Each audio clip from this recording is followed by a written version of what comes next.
And it's gotten worse, man. Like, Oh yeah. dude, when I was younger, it was the worst thing you could do was like smoke weed.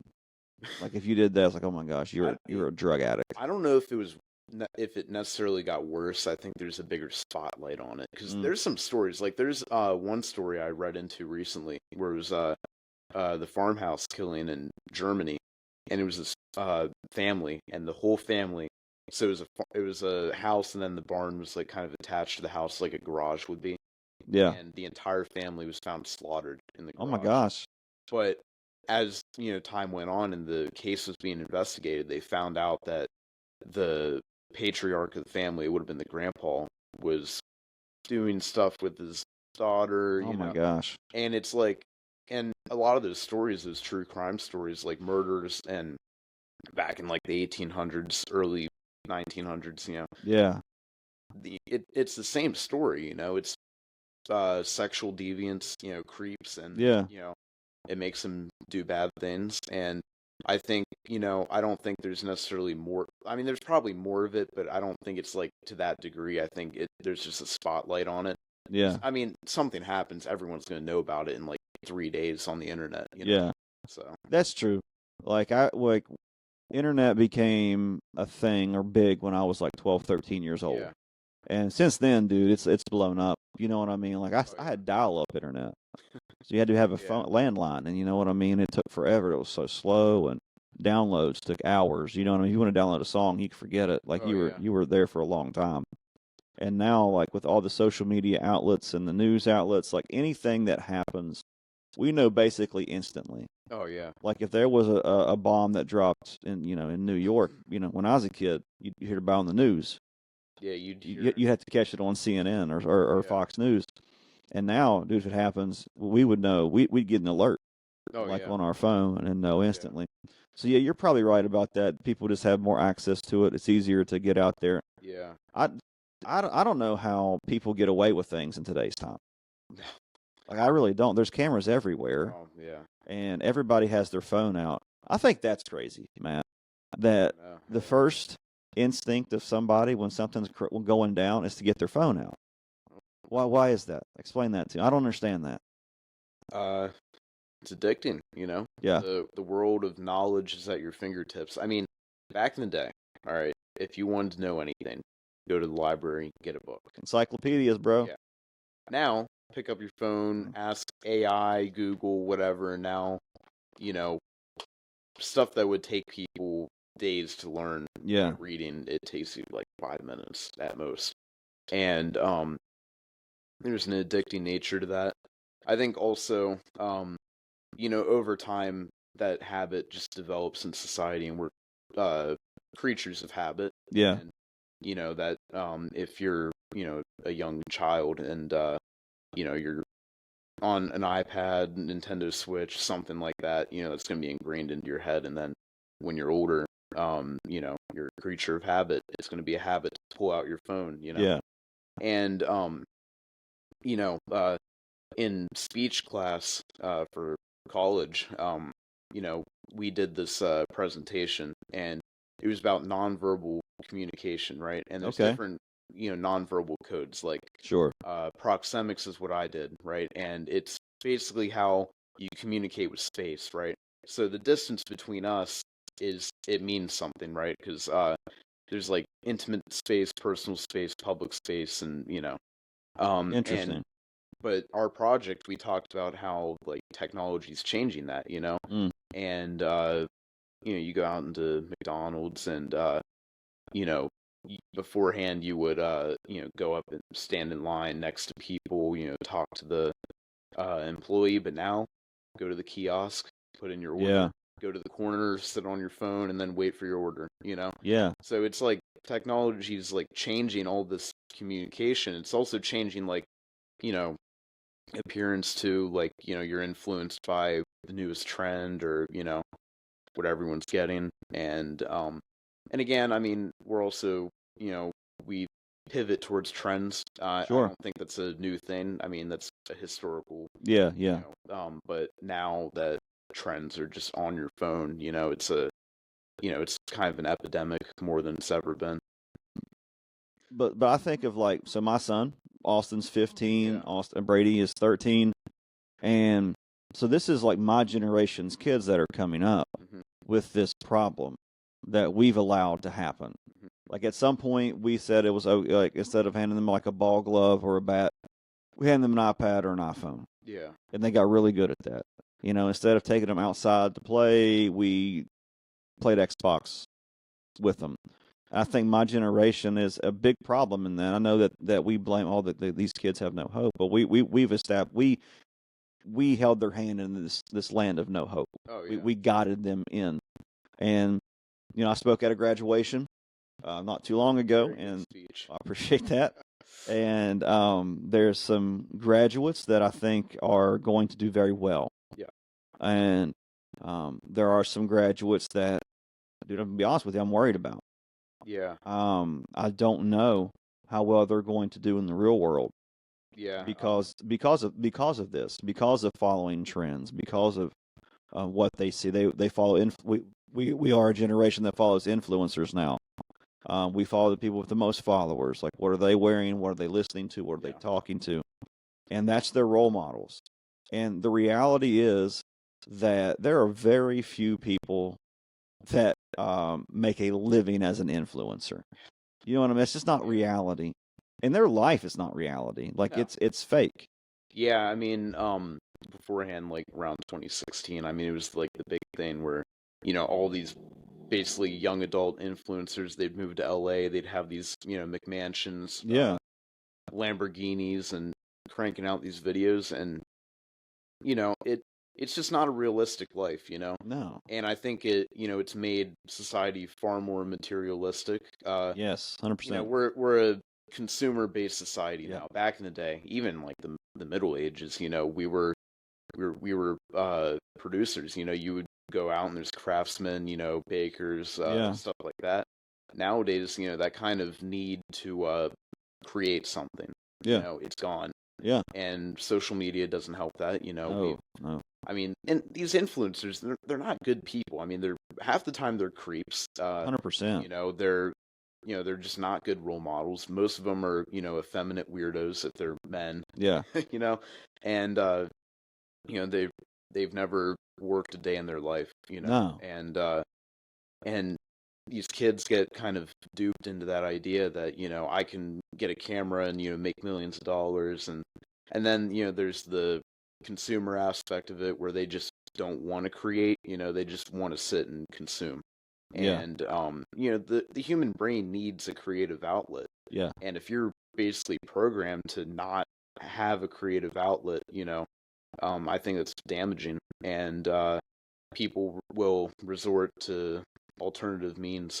Yeah. So So when you tell me that you have your career lined out, like, that gives me hope. yeah, You know what I mean? That yeah, there are still a remnant of young people that are motivated to work and go to, you know, show up to the job. yeah, And and don't call off yeah, and take up extra shifts, work overtime.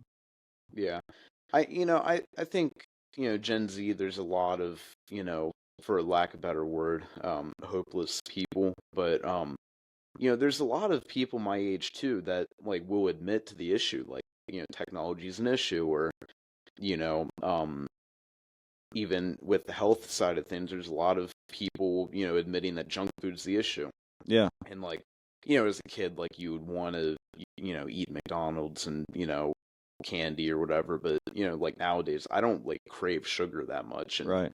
a lot of people my age, you know, they're more health conscious, you know, Sure. they're more, you know, conscious with regards to technology. Like they understand it's the issue, especially with AI too. And I think that gives me hope for Gen Z. Yeah. So you know, I don't think it's all doom and gloom. I think it might be the minority, but I do think there will be a strong voices in the future against you know, consumer culture. Dude, I hope so. But it's going to have to be like this generation coming up and your generation that leads that charge. Yeah. Like, my generation's already dropped the ball so bad. Like, millennials. yeah, and again, you know, I'm a preacher of the gospel. I blame a lot of this on the church too. Mm-hmm. You know, to me, I feel like we've dropped the ball somewhere. as a church, as the body of believers, where we've gotten soft in our Yeah. preaching, we've gotten soft in our living. Charlie Kirk's pastor came to National Day of Prayer. I don't know if you. I saw it on Facebook. Yeah. And he said that we shouldn't, he says that we should be more open to bringing politics and things like that into the pulpit. And I'm starting to agree with him, Yeah. because we let non-Christians handle the biggest issues, which doesn't make any sense to me. Yeah. Like, looking back on it, I was like, yeah, he's probably right about that. Like, why would we allow people who have no moral code, who have no standard of living, who have no holiness about them, make decisions for my family? Mm-hmm.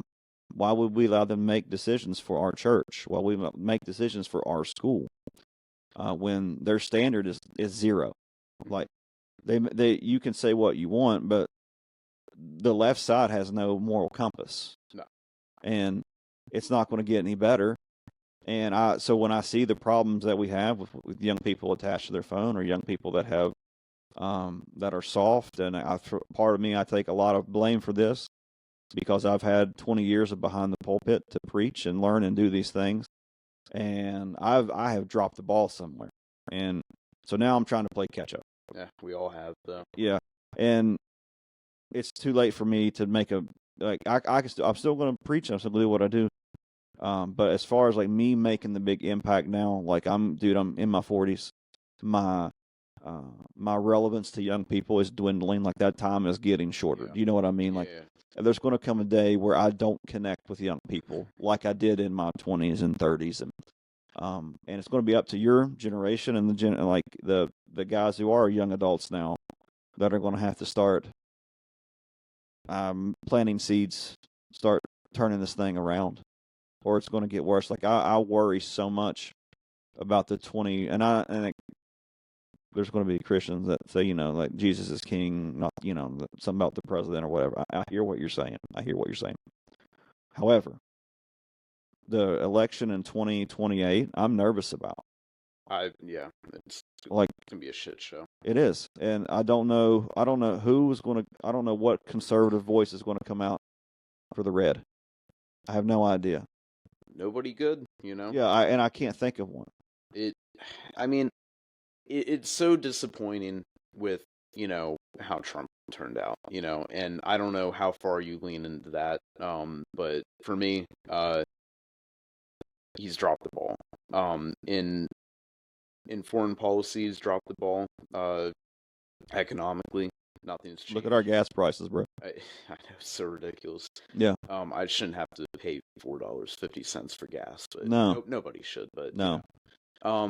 And then even with like some of the just general stuff, like the post of him as Jesus, the AI picture. That was such a miss, bro. Oh my gosh, dude. And then like the next day, someone asked him about it. He's like, "Oh, I thought it was a Red Cross doctor."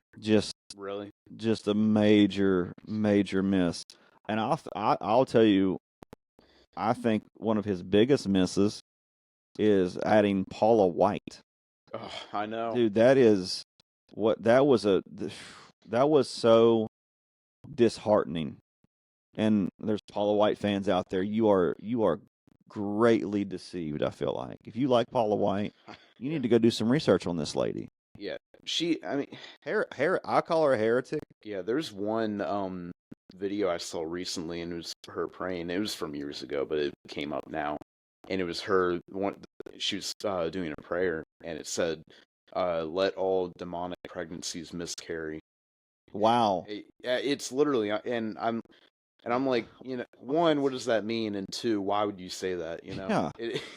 It's like, I'll have to find. Yeah. What does that mean? Yeah. And yeah, why would you say that? Have you seen the one where she's like, and dude, I'm like, I am can't tell AI years old. Do you know what I mean? I can't tell what's AI. It's hard, man. Dude, it's embarrassingly so for me. Like, I have to go in the comments. You know what I mean? So I got to go in the comments. But there was one video of her preaching, and I say that in air quotes because listen. I'm not saying she's not saved. I'm just saying we don't line up on anything hardly. Yeah. And she's like she's praying, And she's like, I need 10 people to sow a seed for $10,000. Make the check out to Paula White Ministries, or sow a seed for $100,000. Yeah. Like, I'm like, is this fake? This seems fake to me. But I think it was real. Probably was real. And I have a problem with that too. Like, if God blesses you, fine. Like if you write some books, you do good in sales, you deserve that money. You wrote the book, Yeah. right? You know what I mean? If the church wants to pay you, like if you're a pastor of a church and they can fiscally afford to pay you X amount a year, you should probably take it. However, like going to these places where, people are probably, they're coming to hear you for some hope. They probably don't have a whole lot of money in the bank account. Maybe some of them do, but most of us probably don't. Can't write a check for $10,000. I know I can't. And I can't write a check for $5,000. Do you know what I'm saying? And she's asking for these people to sow seeds into her ministry. Kenneth Copeland. The Kenneth Copelands, the Joel Osteens, the Jesse Duplantis of the world. I listened to a podcast of Kenneth Copeland. He's talking to Bryce Crawford. Yeah, I've seen that one. Okay. And it was hard to listen to because he couldn't, like, he says he's going to preach till he's 120. I don't know how old, he's probably in his 80s now. Yeah. And God bless him, I can't understand what he's talking about. Bryce would ask him a question, and then he would go off on some rant or some rabbit trail. Like, he never even answered the question, bringing up people like dude, no one knows who you're saying first names of people. No one knows who Bob is. You know what I mean? No one knows who Blanche is. Like, what are you even talking about? And so he brings up and Bryce Crawford, who I think has a good head on his shoulders for 22. Yeah. Brings up the prosperity message, and Kenneth dances around it. He's like, well, what's prosperity? You might not be prosperity to me. And like, okay, dude, you own 2 jets. Yeah. Like, what do you need those for? He has his own runway built at his home, like his own. Yeah, I'm sure you've seen the clip where he's a reporter confronts him. Oh, yeah. And he's like, he gets like right in her face. Dude. I did not say that. His eyes are like crazy eyes, bro. He might live to be 120. He might take the adrenochrome, or he might drink blood and live long or something. Right, he might do that. But dude, these people are crazy. Yeah. But so he picks Paula White.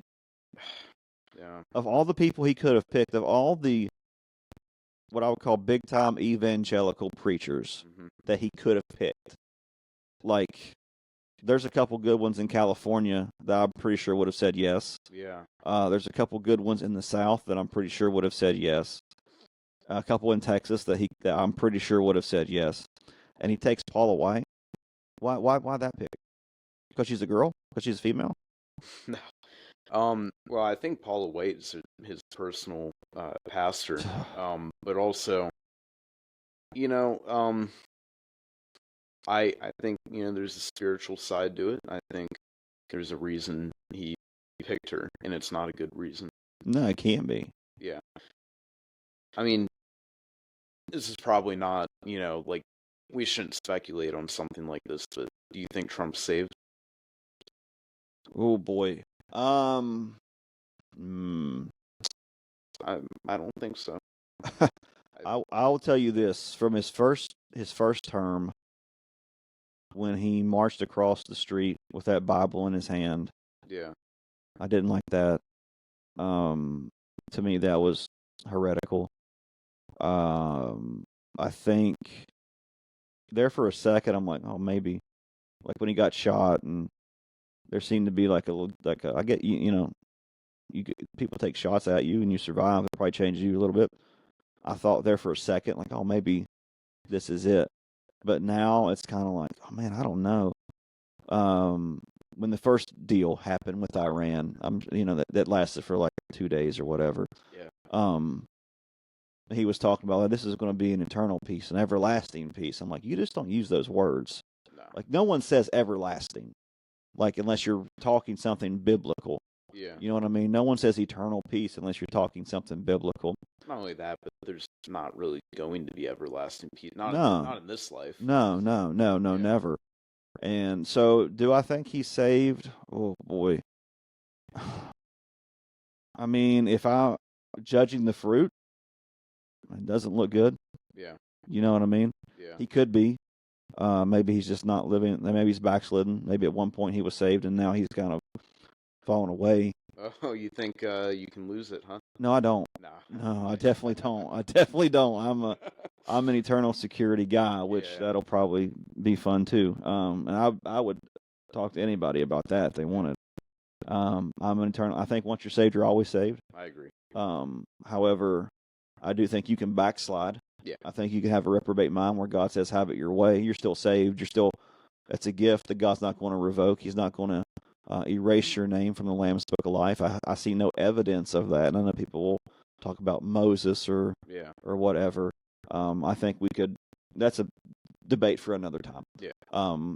But for him, I don't know, and that scares me. But then again, I can't. I don't know if there's any candidates that could replace it. That's going to replace him on the right. That I could say Jesus lives in that person. You know what I mean? There has to be a certain amount of evidence. Again, we don't know their hearts. Like you don't know mine, I don't know yours. But we see the fruit that they drop. We see evidence in their life. If Jesus is in you, there's evidence that's going to come out somewhere. Yeah. And like I see J.D. Vance, I know that he says he's a Christian, but I don't know for sure. I've never sat down and talked with J.D. I've seen interviews where he's dropped F-bombs and stuff like that. Again, no one's perfect. I'm not, you hang around me long enough, you'll probably hear some things that you don't want to hear. Mm-hmm. So I don't know. Ramaswamy, no. No, he's not. That definitely not. Ron DeSantis, I think that ship has sailed. I don't think he's done. Oh yeah, he's like as far as presidency goes, maybe a vice president one day, but not president. No. Like that, him running for president killed his chances of being president. Yeah. During this time. Yeah, the way I see it, the way the system is, there's no fixing it in that regards. I am not, my first presidential election I will vote in. I will not vote either side. I'll vote for a third party just out of protest. Yeah. But I'm just not going to do it, And and I don't want to hear well, this candidate's better, and it's like we're still getting the same stuff. Some differences here and there, but at the end of the day, the stuff that truly has an effect on our daily lives, the economy, the war, stuff like that. It's ridiculous, and if we're going to get those same results, then there's just no point. And with Biden's term, with regards to economy and foreign policy, I don't see a difference. We're still spending our generation into oblivion. We went from 36 trillion at the start of the term, this term, to 39 in debt. Yeah. The big beautiful bill, some good stuff in there, but then it does nothing for cutting spending. I mean, Doge was a joke. Yeah. I mean, honestly, and this is real stuff. I mean, it's going to take forever to pay us out or pay this off. And I'm sure you've seen it, where you can Venmo the government to pay off the debt. That's not going to help. You need to cut the spending. We need to start paying this off. Yeah. We need to quit printing money, all right, because the value's down. Oh yeah, yeah. Then with foreign policy, just stop. We can't do regime change. I mean, it's just we can't do it. Right. It failed in the past, and it's going to fail again. Yes. I mean, this current war, there's almost no narrative change from Iraq. Yeah. And we all know how that turned out. And it's just I don't see a point if both sides are going to play the same game, then I'm not going to be a part of that game anymore. Yeah, I don't think.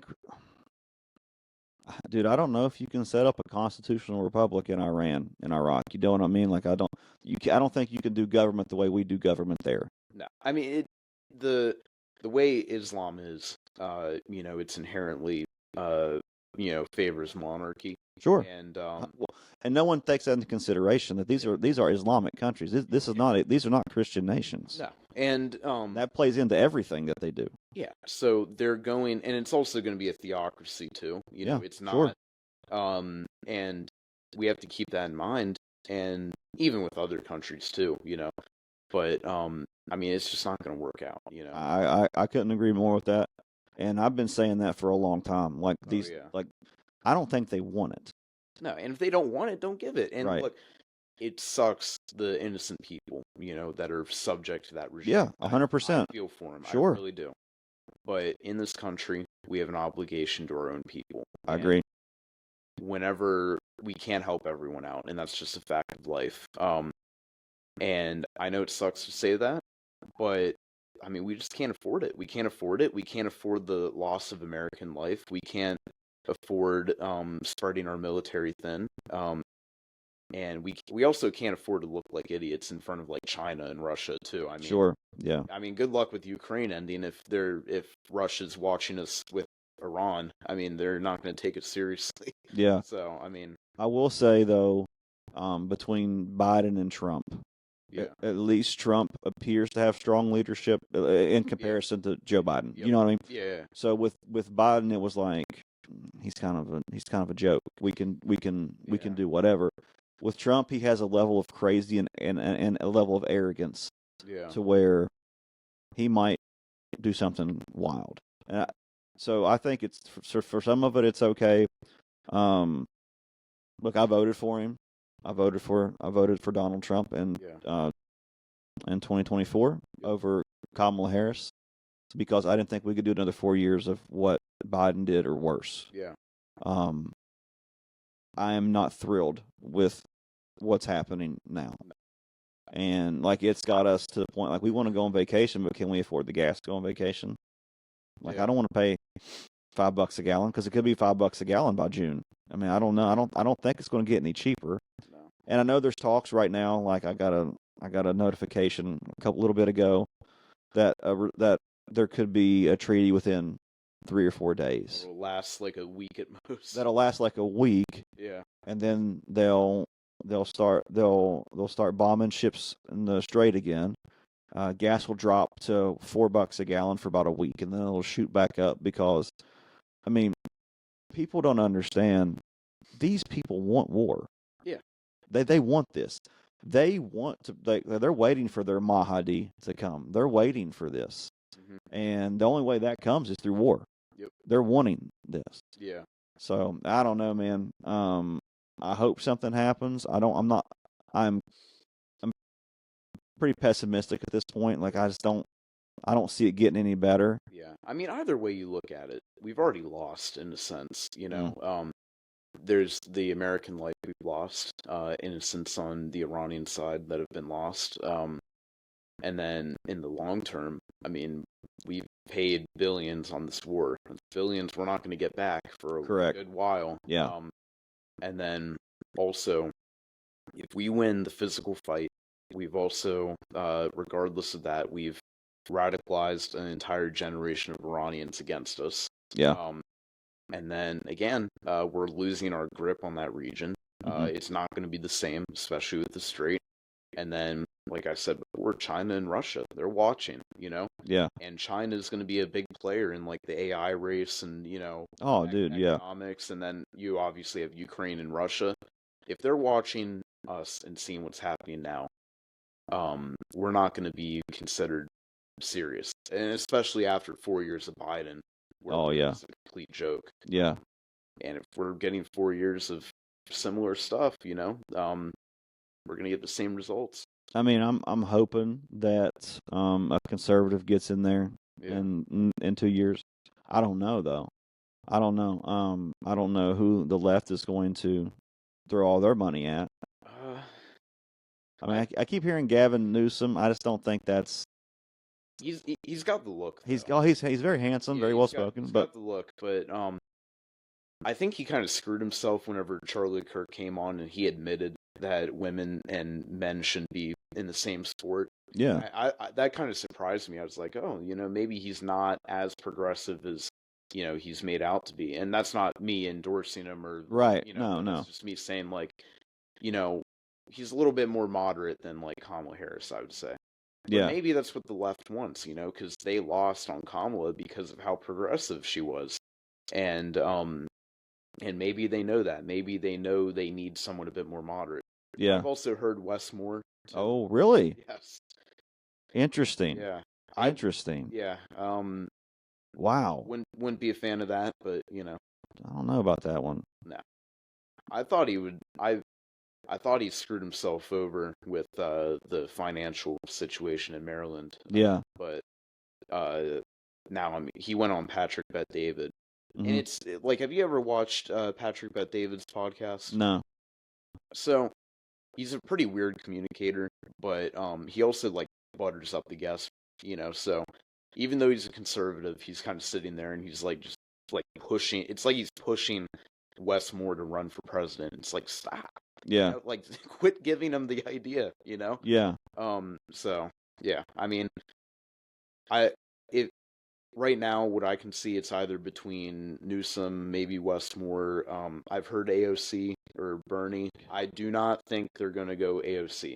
I think No way. I think she's too progressive. I think they'll lose on her. You ever heard her talk? Yeah, She's not no, she's not. she's not a good speaker. No, and I mean, she's so annoying too. I mean, The most annoying. The infuriating. most annoying. Yeah, I mean, you like, and what's also frustrating too is because, they did a committee hearing and she was talking about AI and she had a jar of drinking water from a county in Georgia, and it was because of an AI data center, and it was like just red and gunky, and it's like, I agree with that particular point. Her delivery is just awful, and she's so annoying. Oh yeah, dude. Like, Trump is not a good debater. No. Like, he's not good at that. No, his the 2020 debates, those were rough. Those were really bad. But then you have J.D. Vance, who is surgical in some of his debates. Yeah, his debate with Tim Walz. Oh my That gosh, was amazing. that was a masterclass one. Yes. It was great. Yeah, But then after you have Trump and Kamala, and Trump just dropped. He kept taking the bait in Yeah. that debate, and it was so. yeah, and I'm thinking, man, if like you could put J.D.'s speaking skills into Donald Trump during these debates, like, you may have something. Because I think Trump has a mind for some things, Yeah. and some things he doesn't. But I was very impressed with J.D.'s debate. Like, man, that guy can go. Yeah. It was a masterclass against Tim Walz. I know it was A slaughter. It was a slaughter. Oh yeah. And I'm thinking, well, if he ran, at least I know the debates would be good. Yeah. He's not going to say anything too stupid, Yeah. But I don't know, man. Like, Yeah. I'm praying very hard for the candidates, like a conservative candidate that comes up. And no one's perfect, and I understand that Jesus, like people, Yeah. Jesus is Lord, doesn't matter. He is. Jesus is Lord, and Jesus, nothing happens that doesn't pass through his hands or is divinely set up for his purpose. And I understand all of that. But, man, I care about the country. I want good leadership in the country. Yeah. And I want, like, I'm old school, man. Like, I have my old school values, old school beliefs, and you probably have some of those too, just from talking to you in the couple of years that I've known you. Yeah. You don't strike me as progressive at all, which is which is cool. So I don't know, man. It's going to be interesting. Yeah. I mean, can't expect perfection, No. but what we have the right to expect and what needs to happen is humility. Yeah. Lesson I learned from Dr. Speedo. That's real. That's oh yeah. Another shout out. Oh yeah. When did you learn that lesson? I got called to the office one day. For what? Can you say? I'm not gonna say. Don't say any names. Don't say any names. No names. Not the word. I supposedly said something to a particular individual or about an individual. Okay. Which, in my defense, okay, the way the timeline worked, I Yeah. did not say it. Yeah. Okay? In that, Was I there at this time? Was I at the Oh, school? yeah. Yeah. Okay. But I've said it before. I'll admit that I did not say it any time, any time close to that. Right. But yeah, she told me. I told her, I was like, so before that, she was kind of drilling the school about gossip and stuff. Oh yeah. Yeah. Which she still does, by the way. Like, yeah, it's I bet. it's pretty bad Yeah. So sometimes. and I'm in the office, and she was like, so I heard you said this about this individual, and I was like, oh, and then I told her, I was like, your words inspired me, but I'm not perfect. And then she said, we don't expect perfection, we expect humility. And those words stuck. So Yeah. it stuck with me. That's pretty So, good. I think yeah. I vaguely remember that. It was out of the blue too. I was like, I got called to the office. I'm sitting there. Yeah, One of the girls comes out and she's like, "You're in trouble," and I was like, "What?" yeah, Like I had no clue. And then I'm in there. I'm like sweating bullets, all nervous, and yeah. and then it was fine. But Oh yeah, she's a good yeah, administrator. That's funny though. That's funny. Oh, dude, next time I have you on, are you good to do another one this week or sometime in the future? All right. So Matt, you got anything else you want to get off your chest? no, I think we're good. Matt, thanks for coming on. We'll have you on again very soon. Um, if you guys want to throw some prayers up for Cody, I'm sure he'd appreciate them. He'll be back, and he'll be back soon. But until then, Matthew Hunt is Cody 2.0. 2.0. Matt, thanks for coming. Thank you.